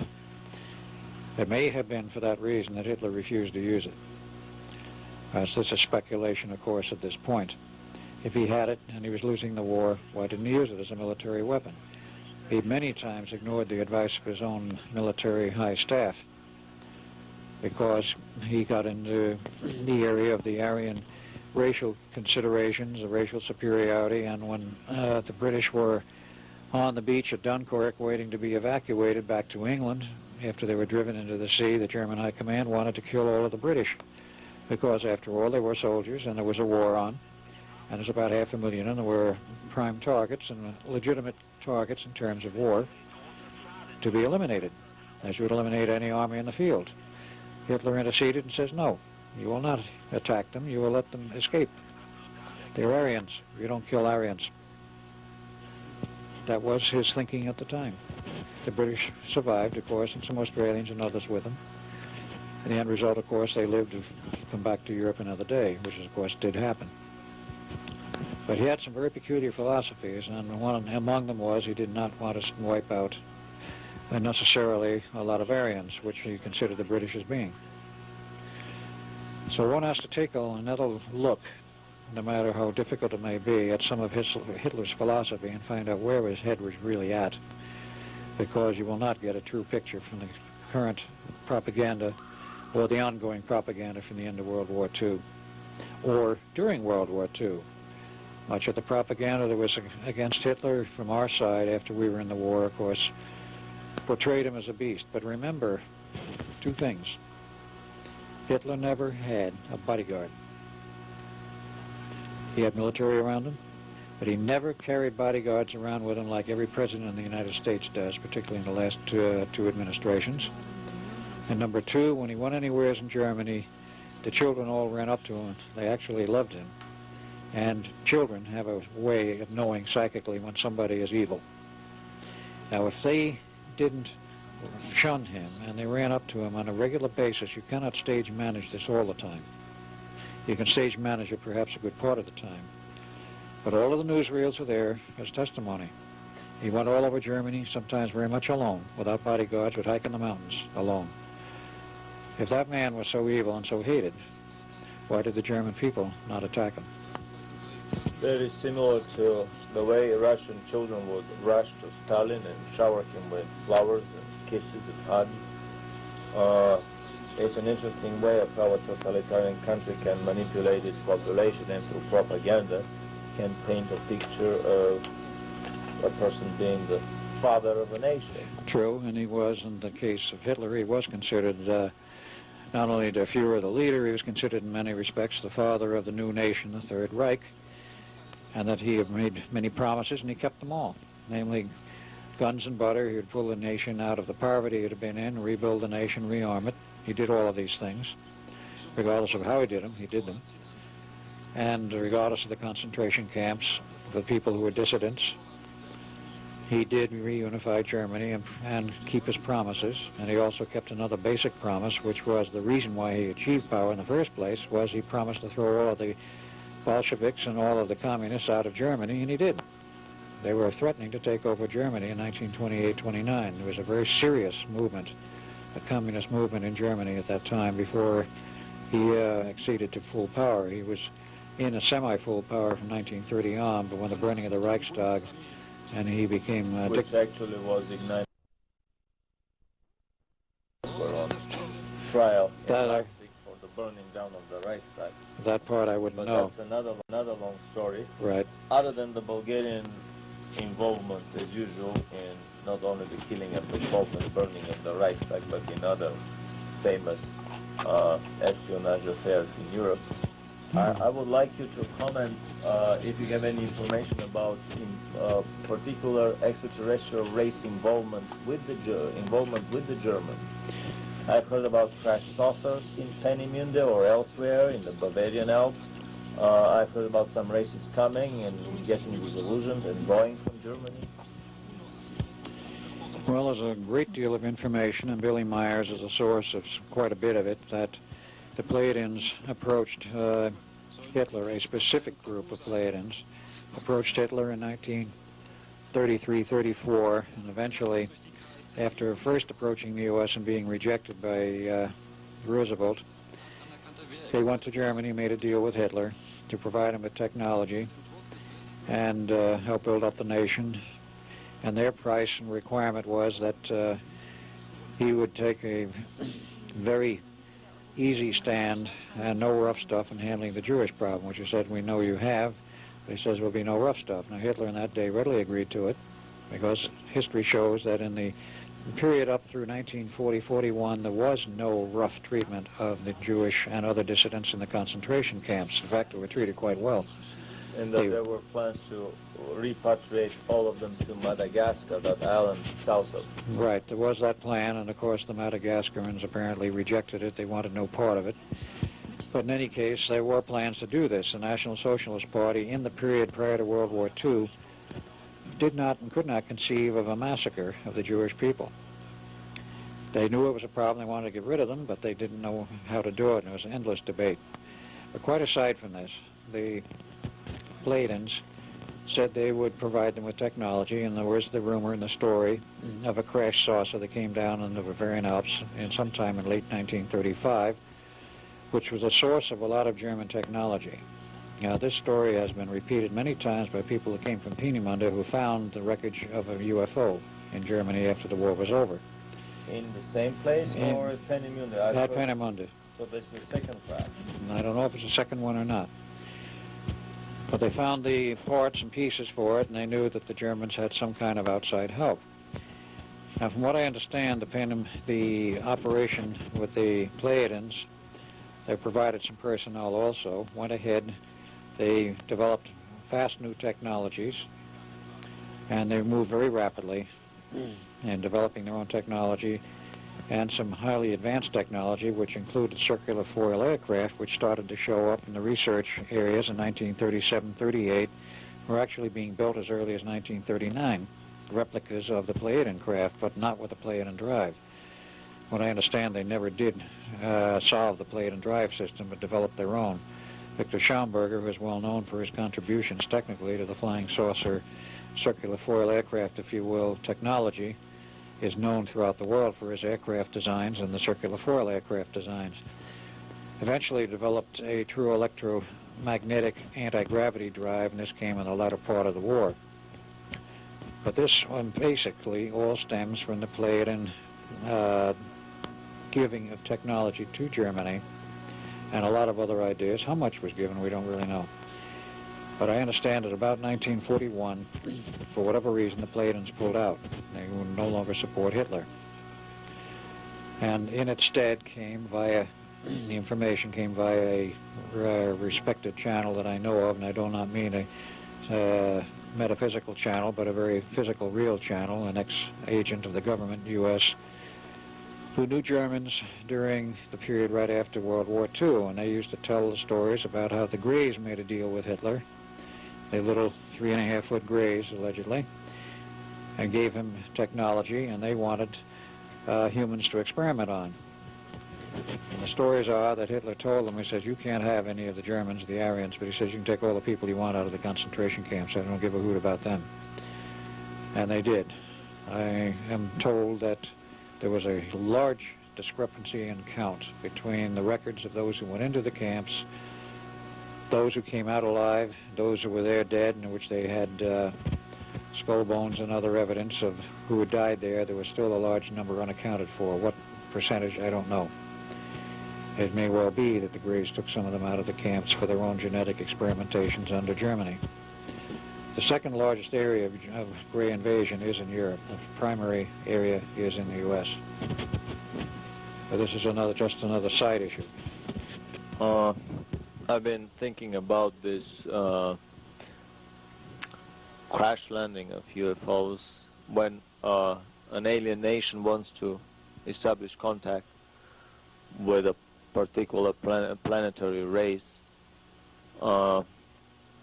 It has many functions to it. For example, when a disabled UFO is left in the middle of a field, it is like a huge dead bear being found in the middle of or a dead bee is being found in the middle of a primitive village on the morning.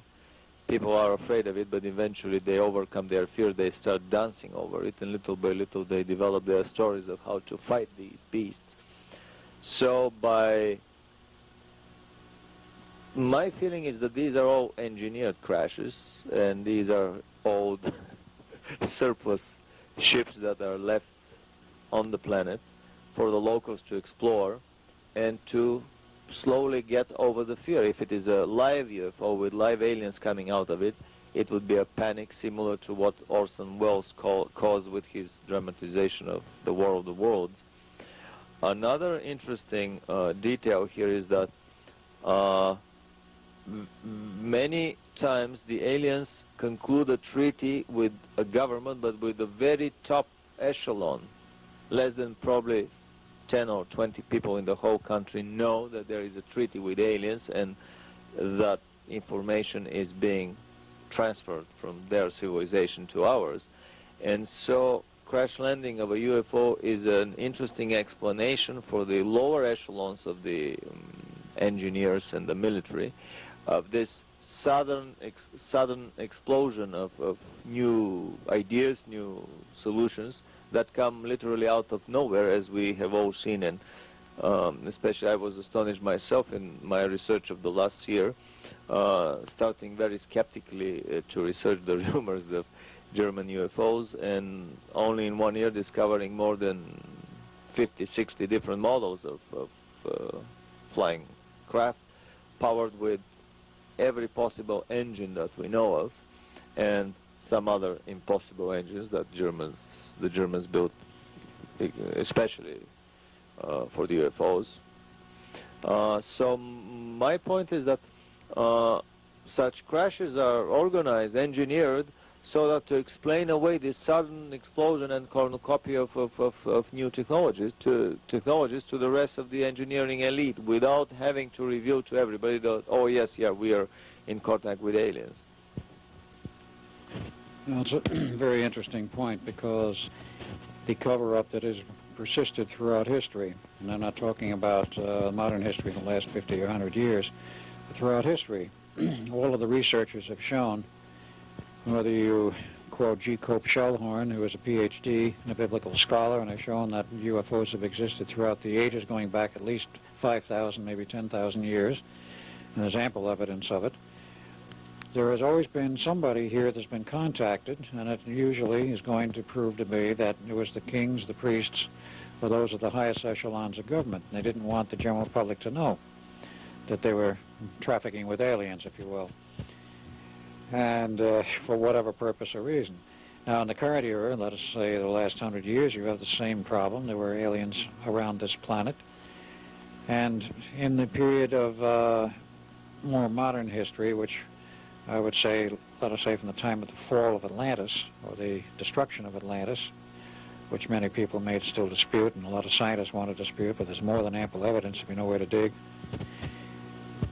Atlantis was apparently destroyed by outside intervention, which produced the cataclysmic earthquakes which finally sank the last island. But in the process after that, a governing body on Earth was set up, which is now known as, and has been known for centuries and millennia, as the Order of the Illuminati. The Illuminati is a strange organization. It has its current world headquarters, and has had it for at least 500 years, at Basel, Switzerland. But from the earlier days, it was elsewhere, to the days after the collapse of Atlantis. And there's a governing body within it of 3 people. 2 were always humans, and the 3rd was always a reptilian. Which is to say, there is an outside influence in the affairs of Earth, and has been for at least 10,000 years, a direct influence. And the rest of the orders, apparently, for the progress of humanity, or what is to go on here, would appear from outside. Today, the Order of the Illuminati is not the only secret organization. There are many. We have the not-so-secret, but of course that has the secret aspects to it, the CFR, Council on Foreign Relations. We have the Trilateral Commission. We have the Club of Rome, which is not well known, but the think tank for the whole operation of the secret societies and groups. And the limitation of the population and all these populations. They have generated the programs, and you have the Bilderbergers, and interlocked with all of this, of course, is the Order of the Illuminati. They have been setting policy, along with the so-called elite, the wealthiest people on Earth, for more than a year or two, and more than 100 years or two. It's been going on for centuries, because the old money of Europe, as they call it, is not 400 or 500 years old. It's perhaps 1,000 years old. You have to consider the de Medicis of Italy and some of the other families which are unknown totally to the outside world today, which have trillions of dollars in wealth. As only one example, the Habsburgs of Germany and of Europe have enormous wealth. It's uncounted. It's in the trillions. They have gold reserves of staggering quantities. It would make Fort Knox look like a toy playpen. That Fort Knox doesn't have any gold now anymore, but in any case, when it did have a gold reserve stock, what the Habsburgs already had for centuries in Europe was far greater than anything we've had in this country. I won't go into all the financial details and how I know some of this, but enormous quantities of money, of gold, of wealth have existed, and it's all been maneuvered. It's all been controlled for a purpose. The real break in civilization, you might say, became obvious in the Industrial Revolution, and when the church's power was broken in 1500 A.D., when you had the Protestants, as they called them, Luther, John Calvin, and all the rest who followed, and the power of the Vatican was largely broken, not totally, but largely broken, and with it came the Renaissance and, of course, the development in an open style of the technology which was already known and held in secret. And this has been known for many, many centuries. You have knowledge of alchemy, which is a very advanced form of chemistry, and actually a very advanced form of matter manipulation, which was known to the ancients. Vibrational chemistry. You go back to Atlantis and elsewhere, you probably will find an older form of alchemy, which was very active in those days, in which they transmuted metals and all kinds of substances. That art has been largely lost. It is not lost totally. There are secret schools which still operate teaching alchemy. And you have, of course, now in modern scientific terms, you have the capability with these giant cyclotrons and atom smashers, you can transmute matter on a very small scale. And when it came to the development of the atomic bomb, they had to transmute matter on a large scale. Plutonium is a synthetic element. It exists in the atomic table, but beyond the 92 elements. And it is artificially created. And they had to create it in large amounts, and they gave them a great deal of trouble. But it's modern alchemy. Are you implying that some of the plutonium from the bombs may have been created by the secret societies through purely alchemical? No, I wasn't implying that. I was merely stating that the conversion of uranium to plutonium is, in essence, an alchemical process because you are changing one element into another. But very crude. In a crude but scientific manner, but in large amounts. That is, compared to alchemy, you are converting it. We do have the technology today to do this sort of thing. And it's not in the form of the older alchemy, which is a very difficult process to learn, but it is real. But we're now doing it. What else are we doing that the public doesn't know about? This is the problem. You have a two-tiered technology. It may be many tiers. You have had a two-tier technology for 200 or 300 years at least. Radio was used earlier than Tesla, who was given the credit for developing it and inventing it in 1893. It was used as early as 1847, if not earlier. In fact, it was used, according to some reports, in the Napoleonic Wars. To manipulate the London Stock Exchange. Right. And by other means to do some very fancy manipulation where the public and even the elite, for the most part, were not told what was going on. Only a few key people knew. These technologies have existed from ancient times, and they've been kept well hidden. They were not available to the masses because they didn't have the technological base to build them. These may have been leftover pieces of hardware. They may have been supplied by aliens. There may have been secret laboratories that could produce them by ones and twos. And not only this, but they were made... You have to have special technologies available only to the elite to continue their sense of control, their feeling of power. And every time a given technology is spread into the wider population, you have to present the next new toy for the elite. These higher levels of conspiracies that control the terrestrial elite, they never leave the guys without any new toys. It may be a new Nautilus submarine when everybody travels above surface and nobody even dreams of going underwater. It may be a program to land on the moon way before anybody even dreams of going there. You know, it's like the British team exploration of the moon in 1897, 1898. I'm very curious of what you have heard from your channels about this. Well, there is an interesting story that went around. A friend of mine, Preston Nichols, and I can't talk about it now because he's not only no longer employed, he's blacklisted by the government totally. When he was still working with his company, AIL, I got into a discussion with him about earlier landings on the moon and Mars, namely the Alternative 3 story in the program. And he says he got discussing this with his boss one day at the company he worked at, AIL, one of the divisions of it on Long Island. And his boss looked at him curiously. He says, "You don't really know what's been going on." He says, "You don't know anything about the moon explorations of the last century." With an illuminated smile on his face. And of course, Preston Nichols, who was not usually jogged very much, probably dropped his jaw to the floor at that point because that was one he was not ready for, as much as he has been ready for. He says, "I couldn't pump anything out of the boss as to what really happened and who did it." But he implied it was just before the turn of the century that this actual exploration took place. Now we have the stories, also, we know about the Alternative 3 program, but there are also now documentaries which show that the Germans went to the moon and Mars in 1949 with a circular foil aircraft. Probably the rest of the engineering was perfected down in Antarctica because they prepared these bases in Antarctica in 1939 after the 2 years of exploration and moved there before the war collapsed. How many moved there, I don't know, but there are rumors that there were thousands of German troops moved into Antarctica in the prepared quarters they had. And they continue their manufacturing either down there or in one of the friendly South American countries, such as Argentina, as one example.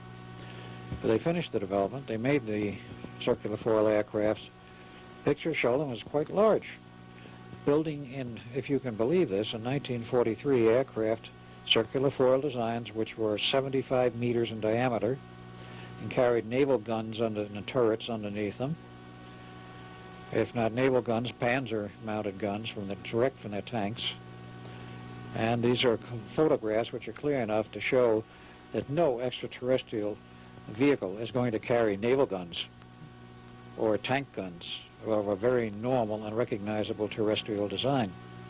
These were not alien UFOs. These were German-built, terrestrially built, undoubtedly German because nobody else had the technology. When you see pictures of this, you see documentaries which show that they left and went to the moon and Mars in '49. One has to ask questions, maybe earlier. Where did they manage to complete this technology? Where did it get buried? Where have they been? Where else have they gone beyond the moon and Mars? And what have they done with this technology? Here. This is the big unknown. And so this is actually the very reason I've been talking and researching the topic of German UFOs and the German secret space programs, because my feeling is that all behind the scenes, the United States and Germany during the war have been controlled by the very same power center. So on a one level up in the conspiratorial hierarchies, two bitter opponents and fighters, usually their corrupt governments, are power source.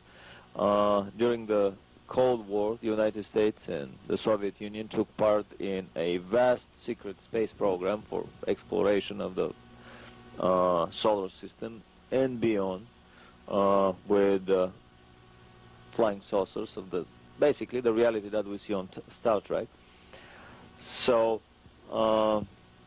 it is very interesting to explore how these little conspiratorial levels go up through the hierarchies, leave the material terrestrial domain and continue through the supermaterial to the non-terrestrial, through the extraterrestrial hierarchies and federations of united planets, all the way to the highest levels of celestial power structures. And so going back in time 100 years and discovering that there may have been a secret British space program, and a recent private interview with a Russian academician from a secret government research institute on anti-gravity basically gives the theoretical explanation of how this could have been done with a hybrid gun, rocket, and anti-gravity technology that the British could easily build at the end of last century. The big question is, if the British and later the Germans had that much and could go to the moon and Mars in 50 years ago, what do we have now? And so we naturally come back to the Philadelphia experiment and to the Phoenix project, because in my opinion, the Philadelphia experiment is not only invisibility and time travel, but it's a teleportation. It's a very important teleportation experiment where not only invisibility and time travel, but it's a teleportation. It's a very important teleportation experiment where people can be beamed up and down from a ship to the surface of the planet. And even more, they can be beamed from one planet to another, totally bypassing the rocketry or the saucer technology, and basically putting the Earth on par with some of the more advanced extraterrestrial technologies. Even the Pleiadians have to use their craft in order to hop and fly from planet to planet.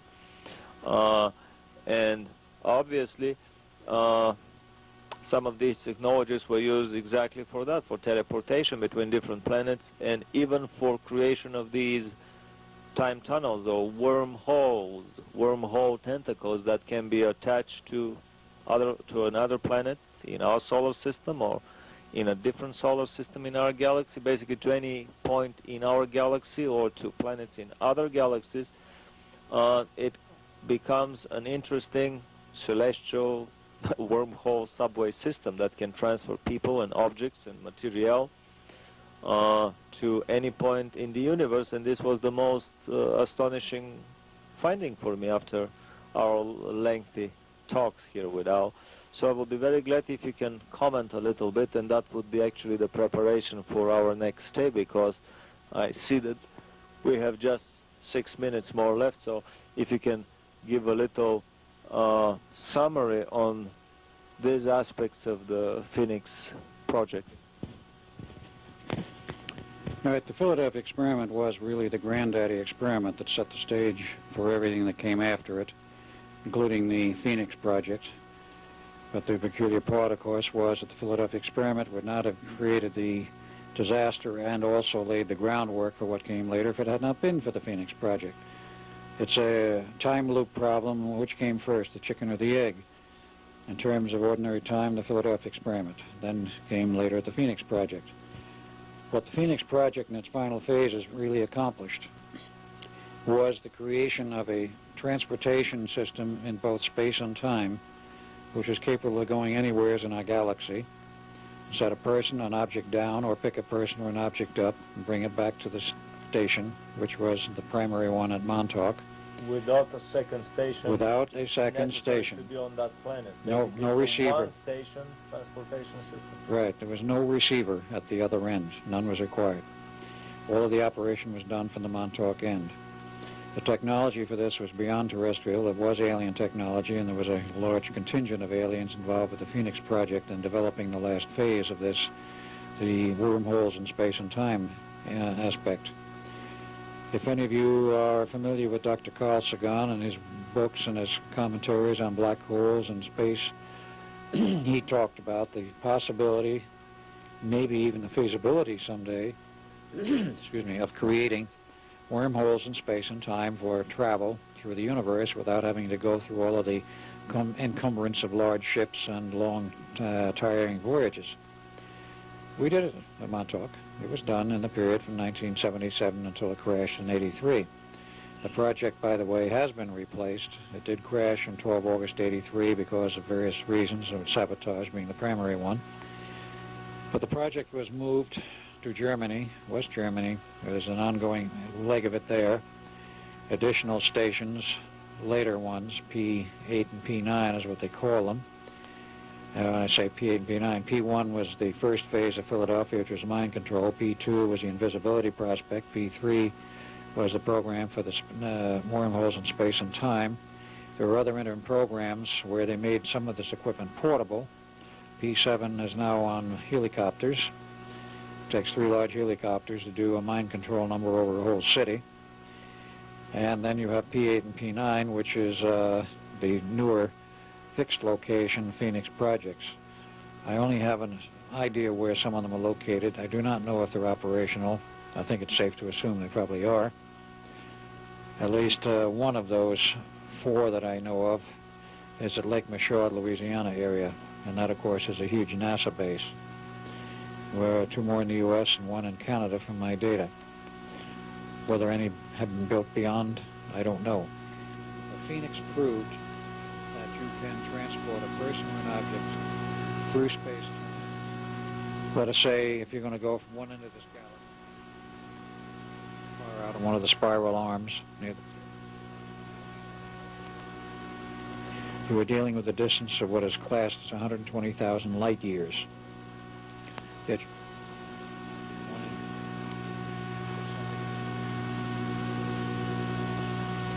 elapsed time. The person is inside the tunnel. How about the person outside of the tunnel? Well, they won't.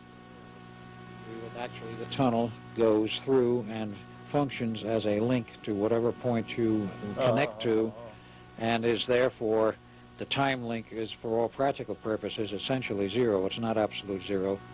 It may amount to minutes, depending on the distance. Can the guy that was sent beam back radio message that yes, I arrived on the planet at this and this time, so that you would check? Theoretically, he could. He could take a video camera with him. He could take a radio transmitter receiver setup, so they could communicate back, or they could use one of the superluminal communication systems, which has been conveniently developed during this period, where they now have interplanetary and intragalactic communication system, which we didn't build all of, but which our government has access to, which is a C8 system. That means it travels at the speed of light to the 8th power across the galaxy with a phase shift, a matter of a fraction of a second. So you can That's talk on the operational. phone to any point of the galaxy without any lag. That is operational, that system, and has been for years. In earlier form was a C6 system, which said there was some delay, and so they had to correct that. They wanted instantaneous communication. Reach out and touch. Right. You can go through my bill if you got the right code numbers. But they're very, very restricted.